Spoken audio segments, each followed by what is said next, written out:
Hey there, Suzi here. Before we get into today's episode, I want to share this special message with you. Now, my co-host Michelle and I love masterminds. Not only do we belong to masterminds, but we also host a mastermind. We started it almost 8 years ago, and it is the premier mastermind for women business owners who want to grow their business with a specific focus on marketing. Now, this group is usually completely booked out, and very occasionally we open the doors and invite a handful of women in. So if you're growing your business, but you're struggling with feeling overwhelmed, or like you constantly have a split focus when it comes to your marketing, this could be exactly what you're looking for. We have an amazing time together, and the women in the group are extraordinary. They're great cheerleaders, supporters, advisors, and colleagues for you.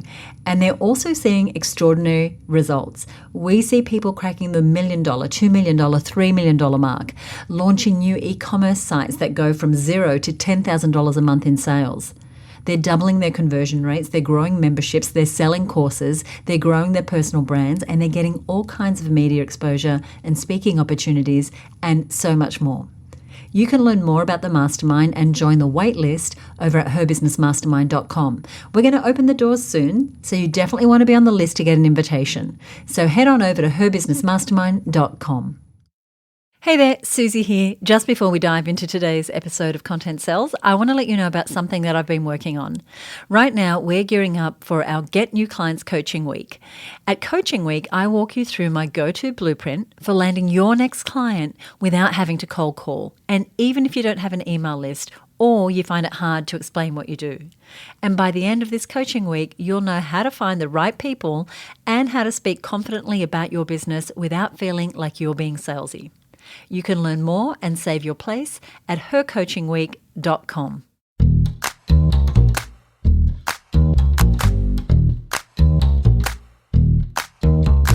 Hi, you're listening to the Content Sells podcast, the show all about how to create content to attract, convert, and keep your ideal clients. Welcome to episode 192. I'm Suzi Dafnis, and here with me is my co-host, Michelle Falzon. Hey, Michelle, how are you? Hi, Suzi. I am doing really, really well. I am glad to hear it. We are just a couple of weeks away from opening the doors to our Her Business Network membership. And as you know, it's something we only do a couple of times a year. So the team and I are gearing up to welcome, those women who want to create a more sustainable business, to welcome a bunch of them into our world. So it's always a busy time. And so we're creating lots of content. So landing pages, social posts, emails, running ads, and getting my profile especially out there more and more, which is very relevant to the topic that we're talking about today. And I think it's going to be a great topic. This is something I know many women struggle with, and something that I have had my own personal journey with as well, and that is building your own personal profile. And while we might all think, yeah, I want to do that, I want to build my profile, often when it comes down to tooting your own horn or being visible, being more seen, we can clam up and actually want to hide from being in the spotlight. So today's episode, we're going to be sharing 5 super simple content strategies that you can use to build your profile and get yourself more known. Yeah, in other words, how to inject more of you into your content marketing with some simple ideas that you can treat really like a checklist. And, just check each of them off. Go done, done, done, done. Because every business owner should have these 5 things happening if they want to start building their profile or expanding their profile. Now, it's not an exhaustive list. We've been really deliberate in this episode to make it simple, things you can really literally just cross off the list. So instead of it being the full, every single million strategy strong recommendation for building a powerful profile, right? Think of this as a way to start, because starting is where it's at. There can be a lot of resistance, like you were saying, Suzi. We don't want to seem boastful, or we might even feel a bit like an imposter, or we worry about what people will think, or we have an idea sometimes that we need to keep our cards close to our chest, and we don't want too many people knowing what we're doing. There can be 1,000 different mindsets that keep us from being seen and getting even the most basic content strategies in place to build even a rudimentary profile. So think of these 5 super simple, essential content strategies we're going to share with you, like greasing the wheels. If you can get some of these simple things in place, then our super secret strategy is that you're going to get into some momentum and be able to build from there. And, you're right. This is not an exhaustive, how to build your profile training, but it is 5 things that you can really implement, right at the end of this episode or while you're listening. There are so many reasons why you might want to raise your profile. If you want to get more referrals, if you want to expand your network or find strategic partners or get more direct inquiries or be more famous or be chosen for that next speaking engagement or podcast interview, or you simply want to be seen as more of an authority in your space. It's hard to do that if you don't have a profile. And really all good things can come from raising your profile. So we're going to dive right in with our simple content strategies checklist for doing just that, being seen and building your profile. Yeah, so the first item on the checklist is getting some good images of yourself. And I am guilty right now that I don't have some good images of myself. You always look fabulous, but I know what you're saying. This is a note to self. So just having those images there that you can use is just remove one layer of friction, right? Because they can be used in so many different scenarios. And we actually propose that you have a mix of images. So that mix includes professional headshots. You want at least a couple of good quality images taken by a professional or at least a friend who knows what they're doing, in good lighting. Your head isn't cropped. You're not looking away from the camera. I'm amazed, Suzi, when I ask people for their headshots for a promotion that I might be doing or an event we might be running or a panel, they'll send me an image where they're like the 4th person over on the left, or they're looking down, or, or they're at their daughter's wedding and their husband's arm is like visible in the back of their head and they're holding a glass of wine. So can you do something with that? No. No, not really. So these are good for the more sort of professional things you might need to be doing. So if you are going to be on a podcast with somebody, or you are doing a speaking engagement, or you are going to put something on your About Us section of your website, or you do have a proposal where you want your image there as so people can see your face, those at least a couple of good quality images will serve you in those kinds of situations. And then the second type of mix of images that you want to have in your filing system are lifestyle photos. Now, they can be taken by a professional, and I've had those done before, and Suzi, I know you have, and lots of our friends and colleagues have. It can sometimes be expensive to be always booking a professional to take those sorts of shots, but it's possible. But often it's actually better if they don't look too professional, they don't look too staged. So they could be a simple iPhone selfie or taken by a friend. And these lifestyle images, they feel more casual. They are more social media friendly, because guess what? Your clients are hanging out on Instagram or Facebook or, wherever you might be, to see what their friends are doing, to look at the happy snaps. So those stock photo images or those very buttoned up kind of professional shots can sometimes be just sort of skimmed over. So more social media lifestyle photos, they're more likely to be noticed versus looking too much like a stock photo or a staged image. And of course, both the professional headshots that Michelle mentioned and the lifestyle photos can be taken by a professional photographer. But recently, I was attending my mastermind in the US, and the location for this particular meeting was in Nashville in Tennessee. Fabulous city, highly recommend it. And we were staying at a really fun hotel. It's called The Graduate, and it's quirky and colourful. And it was as though it was designed to be photographed or to be a background for an Instagram reel. It had just lots of spots, like lots of different colour couches and different types of seats and different levels and interesting artwork and props and things that the decor was even a bed in the corner of the bar. It was just really pretty and really diverse. And you could see hotel visitors taking selfies. So a friend and I decided when we got wind of, wow, this is a really colourful place, it would make some interesting backdrops for photos. So we decided, since we had an extra day there in Tennessee, that we would make a content creation day out of it, and we would co-create some content by photographing each other in different parts of the hotel. And we just took fun shots, and they didn't have to be perfect, but we took a lot of them. And we're already rolling these out on our social media. And so we're probably never going to use them if someone asks us to speak, and maybe not on our website. But, we armed ourselves with 4 different outfits, and we spent about 3 hours taking lots of photos in all these different locations. It was so much fun to do it together. And I wanted to mention that, and Michelle and I talked about this before, because this is something you can do. You can grab a friend and find an interesting location and say, hey, let's just do some fun photos. And you know what? If you haven't paid for them, you're doing them with a mate and they don't work out and you don't use them, who cares? You haven't just paid thousands of dollars. And I have professional headshots. And while I used to, get professional headshots done every few years, now I want to do it at least once a year, because we're publishing so much content, and you might be too, that the images get seen time and time again. And, there's a place for casual shots, like the ones I took with my friends and the lifestyle shots that Michelle talked about. But then there is the more professional shots that I might use on my website or marketing collateral. So there's a time and place for both. And I just think more is good, but you want to be very strategic and remember, where is this image going to appear and what is its purpose? But if people don't see you, it's hard for you to build your profile. And Michelle, I'm finding more and more that I used to be able to get away with having very few photos of myself, and I can use that same image or images for years, but it's not so much that now. I feel like I need more regular photos being taken, refreshing the images that are out there. I think you're absolutely right. I think the idea that you had one image and you used it for 5 years is gone. And we're in a situation now where we're in an image-hungry environment.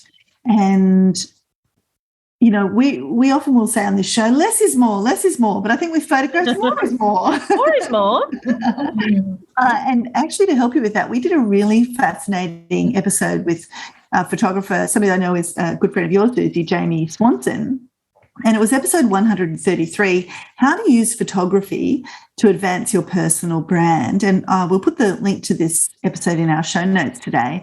And she had some really interesting things to say about this very topic, about getting more regular photos and actually even having an arrangement with a photographer to come on a regular basis, every month or every quarter, and do a whole batch of shots that you then use in that quarter across, that next 90 days for your social media and for other things that you might do to keep it fresh. Exactly what you're saying, Suzi, that our audience is expecting to see us in more situations, in more variety, and they tune us out even more quickly when those images are just the same image day in and day out. And we're talking a lot here about photography. And here's the thing. We think of content as writing my emails, writing social media posts, doing a blog, doing a podcast, etc. But photos are content. They're a key part of your content. And as Michelle said, we're in a kind of image-hungry world, and things move very, very quickly. And so being visible is about having photos of yourself. So that one photo that you took a while back, time to do something new. And I really recommend that episode of the show with Jamie. She's a master of personal brand photography. And that was, we're going to put that note, as Michelle said, in our show notes, and I'll give you the details for the show notes later on. So the next thing in this super simple checklist that we're arming you with today, in order for you to build your profile, is to create a compelling biography. Now, this is a list of who you are, what you do, who you do it for, achievements, credentials. So a couple of tips. It is not an essay, and it is not your life story. So your bio doesn't have to start with, I left school when I was 18, I went on to study, I lived in, Europe in my 20s. That is not it. You want to have it start almost the reverse. It is about where am I now and what do I do and how I can help the reader. So you want to consider how you can keep it short and punchy.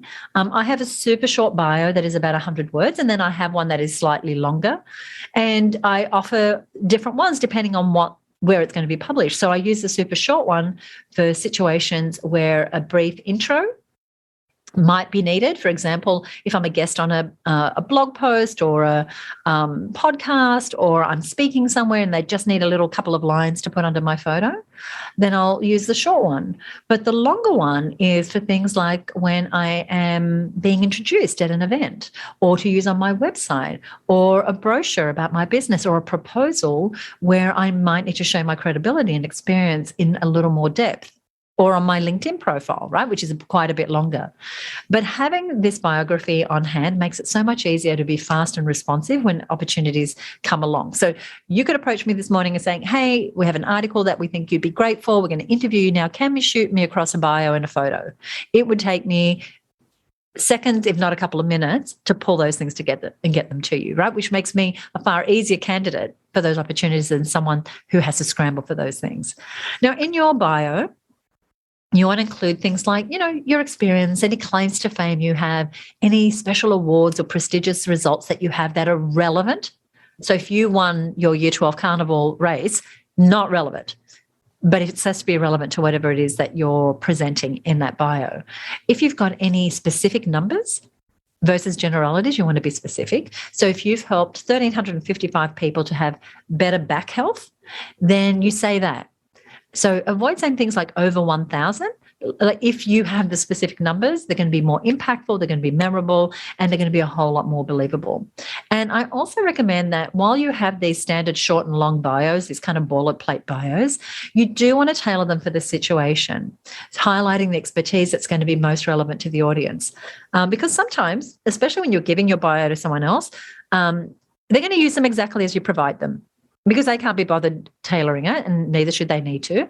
So, for example, earlier this year, I spoke to a large group of women about how to create a successful online business. So I had my bios, but I adjusted it to really highlight my expertise and experience in building online businesses and doing business online. And so when I'm introduced, it's talking about something different in that environment than perhaps the bio I might use if I was speaking to a tech giant or if I was speaking about mentoring, for example. Great advice. And you're still going to be much faster to respond, and it's going to take less brain power because you're using that foundation that you already have, just to change it up a little bit, make it a little bit more relevant, play up something that, you might not have played up in other audiences. So I just love that piece of advice. And I would add to it, I just +1 everything you just said. And here's the other thing I notice. I think I read people's bios sometimes and I think you've just downplayed yourself by about 1,000,000%. Wow. Mm-hmm. Yeah. And you really want to put your best foot forward. Pick out the things from your track record that people will say, wow, about. So I had to it's much harder to see it in yourself, even for me. And I can do this for 5 seconds for everybody else. For me, it was like pulling teeth. But it was things, where could I find something that had a number attached to it? So how much revenue have I generated? Well, it's over $90 million in revenue that I've generated. So that's a good number, $90 million in revenue. I've sent over 150 million emails. So those kinds of numbers, when I'm being presented as like a marketing expert, are wow numbers. So what are the things you can pick out from your track record that people will say wow about? And you might need to polish it a little bit. That doesn't mean embellish it. It just means like distill it into something. I had to really think, well, actually, let me add this up. How much revenue have I generated? And I find there's a difference too between downplaying, where you're just not bringing the facts, you're not bringing the heat, and what I call dropping the mic. So sometimes I read a really short bio of somebody and it's like every single line is like, oh my goodness, oh my goodness, oh my goodness, they're amazing. And it's like 5 lines. And I call that like a drop the mic bio. And oftentimes that understated, when you've really got good core juicy facts and information, is even more, I find, authority building. Do you find that, Suzi? Like if somebody really gives you this big, long bio and they're telling you everything, it somehow erodes their authority. Whereas if it's short, sharp, and like loaded with wow, they go up in my estimation. I agree. Short, succinct, like nothing to prove. I don't have to tell you everything I've done in my career. Here's it is. Here's who I am. Here's what I do. Here's how awesome I am at it. Drop the mic. Yeah. And, you do not need to hit people over the head with something. So it's that nice balance. You don't want to downplay and hide and not put your best foot forward. You do want to do that. And you also want a little bit of a good, healthy dash of drop the mic. And the best bios, I think, are those where the person states 3 to 5 amazing wow facts without a huge amount of embellishment. And also remember, to keep it updated. So I like to keep my bio, like you, I have a short bio and a long bio, and I keep it in my Dropbox. And I just go and update that one file. Like that's what I'm sending to people. So if you go from having $1 million business to having a $2 million business, and that's in your bio, that's one of those mic drop facts that you think should be in your bio, then when that happens, think, oh, I'm going to go update my bio. If you get a new credential, update your bio. If you win an industry award, update your bio, so that it's always putting your best foot forward up to the minute. So that's kind of, I think, something to go away and do right now. If you don't have your bio, go get it happening. Put it on save it in a file that you can use at any moment. And if you do have a bio, how long has it been since you updated it? And do you need to make it a bit shorter, a bit more drop the mic, a bit more specific? One of the books that we love is a book by our friend Valerie Khoo, and I'm just turning my head. That's why my voice is going like there, so I can tell you the exact title. I'll have to find it. Power Stories, is that the one you're thinking of? Yeah, it's called Power Stories. That's the one. It's about 8 different stories that you need to tell as a business owner, and one of them is your about me story. And so in that, it's a really great example of how to write your bio, say for your website, but everything she says in that particular chapter is so relevant. And she addresses the things that we just said, but also with her wonderful quirky humor, some other mistakes that people often make with their bio and how to make it far more compelling. So highly recommend that. Yeah, you're right. That's such a good recommendation for this episode. It is a fantastic book and so incredibly practical. It's Power Stories by Valerie Khoo, Khoo, and we'll put a link to that in the show notes for today as well, so you can click on it and get that book. It's awesome. So once you've got your images and your bio, you can now start building on those foundations, and that leads us to the third item on our super simple checklist for building your profile, and that is to make yourself more visible on your website. Hey, Suzi Dafnis. Hey, yeah. You'll see why this is relevant in a moment. Just keep listening. Now, this could sound really obvious, and not everybody has an issue with this. I often see websites where people are doing a really great job of making themselves super visible on their website. And actually, the other day, Suzi, I was on Belinda Weaver, the gorgeous Belinda Weaver, who is a member of her business, and she's a Reach Retreat graduate, an all-round awesome human. I had cause to be on her website. And Belinda helps copywriters grow more successful copywriting businesses. And she's recently had some new images taken, so she's followed that first step. And she's got a great sense of what her strongest credentials and selling points are. She knows how to drop the mic. And that's really steps 1 and 2 of the checklist we've talked about today. And then she's applied those really, really well to her website. She's super visible. She's very likable in the images.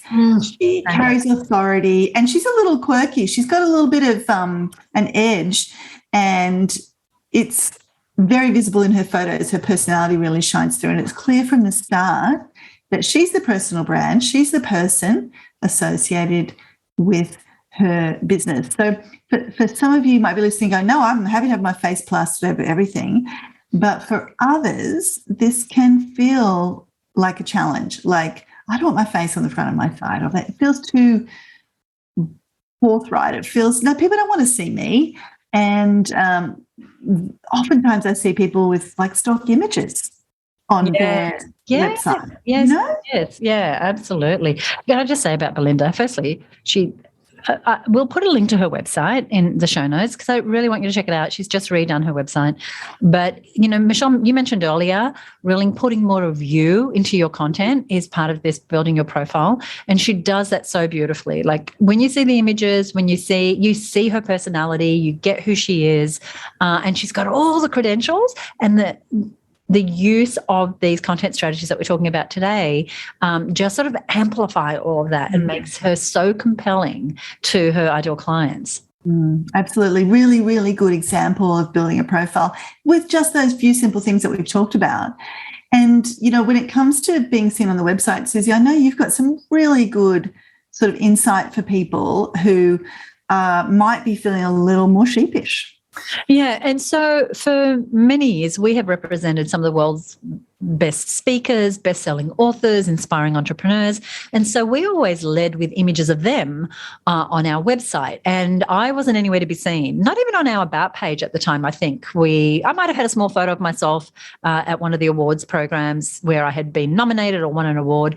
But I didn't think it was important for me to have myself on my website. Other than perhaps on the About page. I felt like our products and services and the other people who were in our world, that imagery was strong enough. And I didn't see how having my face on the website would help. And here's what I found. And this came partly from having a conversation with the wonderful marketer, Seth Godin, who a number of years back said to me, when do we get to hear from you? When do we get to hear your story? And I went, I love bringing all these wonderful speakers and authors, et cetera, together. He said, yeah, but you've got a story to tell and you have a load of experience and we need to hear that too. And so this little, buzzing in my ear was happening just before we decided to rebrand and build our new website. And Michelle, I know you were very much a part of that process. And here's what we found. And so the evidence was so strong that I just couldn't deny it anymore. And that is that the more that women could connect to me and my story, the easier it was for them to see that we could help them with our membership, our mastermind, all the courses, all the things that we do. And even though they loved learning from all the wonderful experts we brought together, they didn't necessarily always relate to their story like they did to my story as another woman business owner. So these days, my face is pretty much all over the place. And while it's still not comfortable, I'm not a fan of the selfie, it does get easier with time, but more so with a purpose. And we'll talk more about that. And for me, I really wanted to connect more. I wanted to build an affinity with the people who were visiting our website. And I found the more visible I was on the website, sharing my experiences, sharing my knowledge, the more interest we got in what we were offering. And so if we stick with this website idea, 3 really simple things you can do right away. One is put your photo on the homepage and put it up top. Right, so people don't have to scroll to see you. Put it somewhere near the top. Now, it could be you. It could be you working with a client. It could be you in situ. So if you're a naturopath or a chiropractor or a stylist, but include you. Now, one of the things I've heard some women say in objection, Michelle, is, but what if I ever want to sell the business? Great, deal with that then. But for now, people associate businesses they love with a person. And so we want to see you above the fold. And even if you go, I hate have my photograph taken, just trust us. Bite the bullet and do it. Photoshop the heck out of it if you need to. Like, I don't like all the wrinkles on my face. All right, keep putting those wrinkles out there. The other place is our About page. So that's one of the most clicked on parts of any particular website. Is like, who are these people? I've stumbled across your site or I saw something. Tell me more about yourself. You want a picture of you there. The other thing is, and if you're a listener of this show, likely you're working on your marketing and your content strategy, and perhaps you've created an ebook download or some sort of checklist or some offer where you're inviting people to join your newsletter or come to your webinar. And if you've put this on your website, either as a call to action box and ad or as a pop-up, pop your face in there as well. So it might be you pointing to the ebook download or you inviting, just looking inviting and adding some humanity, right? Because people are curious. They want to know the person behind the brand. It's not, faceless advertising does not work. People want to know who you are. So that, in case that's what Oh, sorry. I think we're good. And so it also helps when you're on social media or you're speaking at an event or you're showing up on their favorite podcast, is them recognizing your face. And so, keeping that up to date as well. Michelle mentioned earlier, keeping your bio up to date. I think the same thing, keeping your photos up to date, especially on your website. Anything you want to say before we move on to our 4th super duper tip? I just really like the specificity of, go into your website and change it in those 3 places. So as you're working your way through this checklist, step 1, got some good photos. Step 2, wrote a good bio. Step 3, be more visible on my website. And you don't, there's many places you can be more visible on your website. But if you just do those 3 things that Suzi said, that hero image on your homepage, right at the top above the fold, on your About Us page, and then anywhere where you're inviting people to take the next step with you, you're in such a better spot than you might have been before in terms of building your profile. And like you said, Suzi, adding that degree of humanity, making that connection. People connect with people. Alrighty, so that's 3 of our 5 tips, which leads us to the 4th item on our checklist. And this is a checklist for simple content marketing strategies that you can use right now to build your profile. And that is to revamp your social media profile. So this is often a wasted opportunity because maybe 5 years ago you filled in some of your info on the LinkedIn bio or your details on your Instagram account, but you haven't touched it again. Or you have a Facebook group or a Facebook page and you did the About section when you launched it, but you haven't reviewed that. So whatever social media platforms you use, I'm going to encourage you to take an hour out of your day and go through each and every one and update your bio and description. Sometimes you've changed what your business does, or you've changed the business name and that old info is still out there. Sometimes there's a photo that's really old and you now have a better photo. You have a better bio. You have a more succinct way of describing what you do and who you do it for. And remember, people are going to these places all the time. So you want to make sure that information is up to date because you want to build your profile as who you are now, the people you help now, the products and services you have now. So I love a good bio update. I do too. I did one recently and I think I'm up to date. I think I might need to change photos in a couple of places, but otherwise I think I'm pretty up to date. Like cleaning out the cupboard, Yes. and organising the pantry. Some of those highly virtuous activities. We can feel very smug once we've updated our bios on all our social platforms.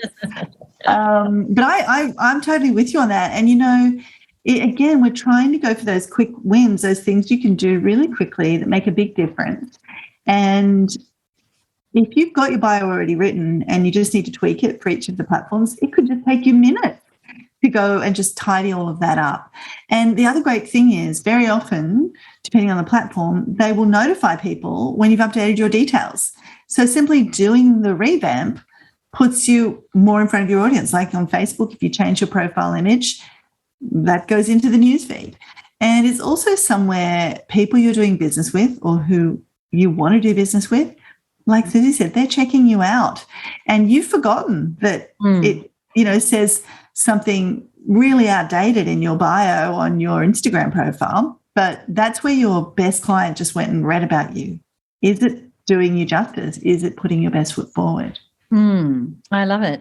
One of the things about these bios, we talked about a short bio and a long bio, and whether it's short or long, one of the things that we can tend to do is ramble on about who we are in an attempt to demonstrate our authority. We try and squeeze all the experience we have into a small space. But the key, whether it's on your social media, whether it's in the bio on your website or that you're presenting to a potential supporter, the key is to tell people quickly and succinctly what you do in a way that has them say, oh, tell me more about that. Okay. And inside of Her Business, we teach women how to create what we call a connection statement. This is our proprietary way to talk about what you do in just 1 or 2 paragraphs that quickly convey who you are, the pain or problem you solve, what you sell, and how you deliver your services. And this is a powerful tool that our members use in their social media bios, on their website, in their email signatures, in proposals. Really great for any situation, including virtual or in-person opportunities to introduce yourself. And one of the first things we do when someone joins the Her Business Network is we help these women with this important, succinct messaging. And it only dawned on me as I was talking then that in 2 weeks from the day that this episode goes out, we are doing an online workshop where we teach you how to create your own connection statement. So, Michelle, I'll give you the details a little later of where our show notes are. And what Michelle and I are going to do is we're going to put a link to that workshop for you there. It's called the Get New Clients workshop. And one of the ways to get new clients is to really know how to talk about your business in a way that builds your profile instantly. So we'll put that in the show notes, and I'll tell you where the show notes are in a couple of minutes.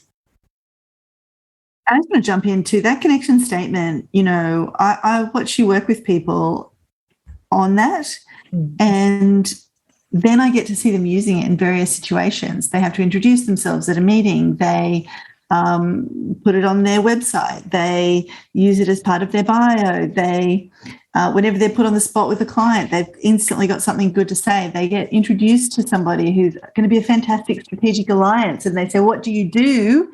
And we all get asked that all the time, and we often miss that opportunity. It's so good what you've done in equipping women with that connection statement, because first impressions count. And it opens the door on more opportunities when you know how to say what it is you do in a compelling way and in a clear and succinct way. So I just think it's such a practical piece of advice, and I can't encourage our listeners too much to head off to that workshop. It is so valuable. It is a game changer, and we'll definitely get the link to that in the show notes. Suzi, we've got one final tip. It's our fifth item in our super simple checklist for content strategies that help you build your profile. And this one is to share your wins. And that's right, toot your own horn. Toot, toot. Say it loud, say it proud. So if you get a client message, somebody emails you and says, "That was the best presentation we've ever seen," or, "Oh my gosh, we just implemented your strategy and we've doubled our conversion rate," or whatever it might be, or they post in your private Facebook group or even on your public page something that is loving on you in some way and saying what a great job you've done, or sharing an outcome or a result. What do you do with that? Do you just read it and go, "Oh, that's nice, thank you very much," and move along? Or are you taking a screenshot of that and building a process where that gets shared on social media or in an upcoming email, or in some cases on your website, or you use it as part of an upcoming campaign? When people tell you you've done a great job, when your customers prove that what you know works, that's the best kind of authority you can possibly get. So you want to share that, consider that a win. And what does Suzi and Michelle say? The fifth item in the super simple checklist: share your wins. So you've got to share those messages. So take a screenshot, make sure you file those things and have a process. Have you won an award? Did you get shortlisted for something? Get a photo of you holding the award. Get a photo of you opening up the announcement. Get a photo at the table with your friends while you're waiting for the announcement, and share it with your community. This tells people, hey, this is a person that is awarded by their industry. This is a person that's recognized by their peers, somebody who does good work. Were you featured in the media? Put that logo on your website. Take a screenshot of the article and share that, hey, it's so good to be interviewed by so-and-so from the Sydney Morning Herald on, whatever the topic is that's in your area of expertise. Did you just finish a big project? Take a photo of you handing over the keys to the house to the person that bought the project, or whatever it might be. Find ways to share those wins in a visual way. Did you just start a big project? Like a post that Suzi and I are just about to share. We're just about underway on a very big project, spending 30 days with women in our mastermind experience. And it sold out. So firstly, we shared that win with people. Hey, this program sold out. And now as we're in the kickoff phase, we're sharing images of that kicking off and saying, hey, if you missed out, make sure you're first in next year because it books out and here's what we're doing. Here's a window on what we're doing. So maybe you expanded your team and you hired a new team member. Maybe you hit some kind of milestone. 200 podcasts we're heading for. You can bet we're going to share that win of 200 podcast episodes, or 10 years in business, or, you hit the $1 million, or whatever it is. Find ways to recognize and share your wins. I love that. And I was going, check, yes, we do that. Yes, we do that. Then I went, oh, okay, yes, 200 episodes coming up for both this podcast and the Her Business podcast. That's going to be a little campaign. We screenshot client messages when they come through. And so sharing them, it's all well and good for someone to write to us and say, that they've just clocked over a 6-figure business. But, that's news that, with their permission, we ought to be sharing elsewhere, because every day we're helping women reach 6 figures. But there's no point keeping it to ourselves. We need to get that out there in the world more. So much goodness. Sharing your wins, build your profile so much quicker than you saying how great you are. Yeah. Oh, so good.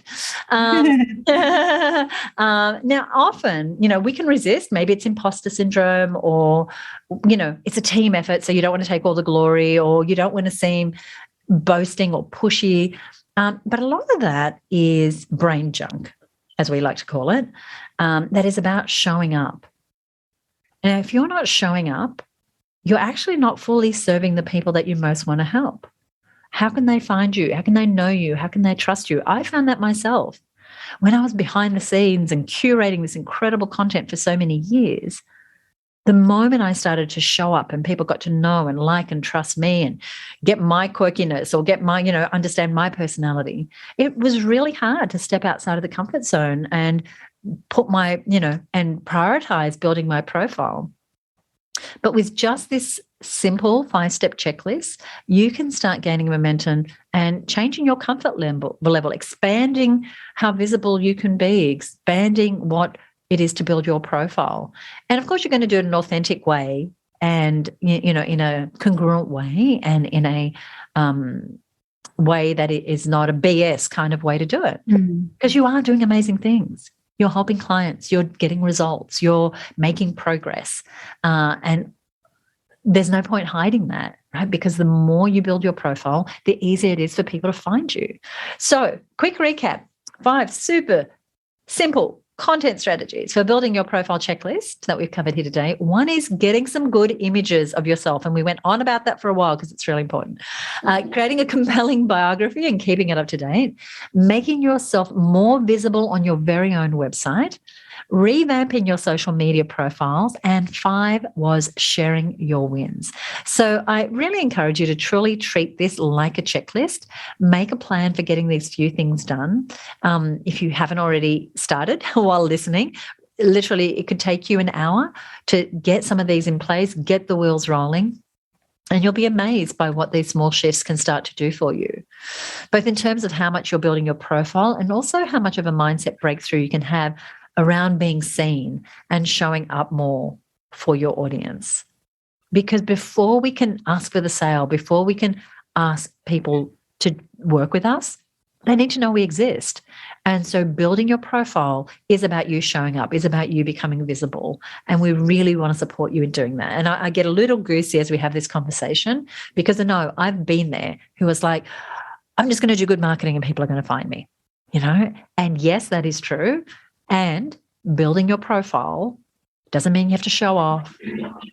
Even if you're introverted, this little checklist is really going to help you start to make some progress in that area. Love it, love it, love it. Very good. Well, if you loved it, would you go ahead and share this episode? And if you do share the episode, would you take a photograph of you sharing the episode and tag at Her Business on Instagram? That would be awesome. We love to share these tips and strategies, and we want to get them out there to as many women as possible. So share the episode, and if you would, leave us a rating or review on Apple Podcasts. We have over 100 5-star reviews. So I want to thank you to those who've already reviewed and starred the podcast. And I want to give a shout out to someone who actually sent us a lovely message. She was listening to episode 187, which was called The 5 Content Marketing Tasks to Outsource Today. Excuse me, I might cough. It's a lovely Kylie Marks. She has a business called The Doggy Bakery. I might get you to read it out, Michelle, because I'm about to cough. Sure thing. I like speaking about Kylie Marks.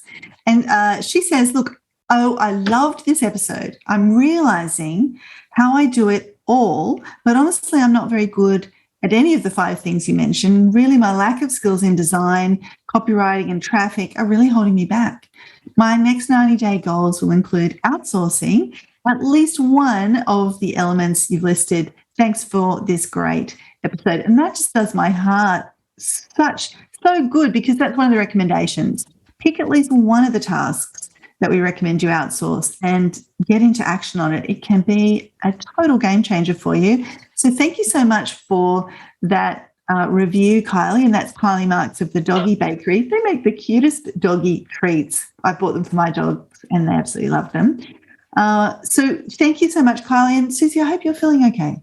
I am. I'm just muting myself as I cough here, but that's okay. So we've mentioned a number of different episodes on today's show. We're going to make it really easy for you to access these resources. So anything that we mentioned on the show can be found over in today's show notes, which we're going to put over at herbusiness.com/.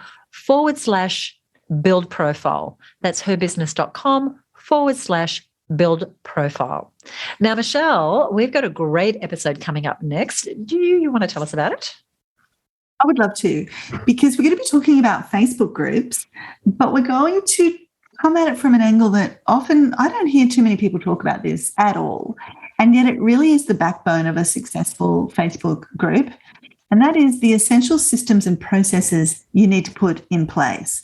And that's everything from what questions do you ask people when they join your group, through to what do you do with that information, through to how do you put in place good practices for community management, and how do you onboard and offboard people out of the group if that group depends on, somebody being a paid up member in some other product that you offer.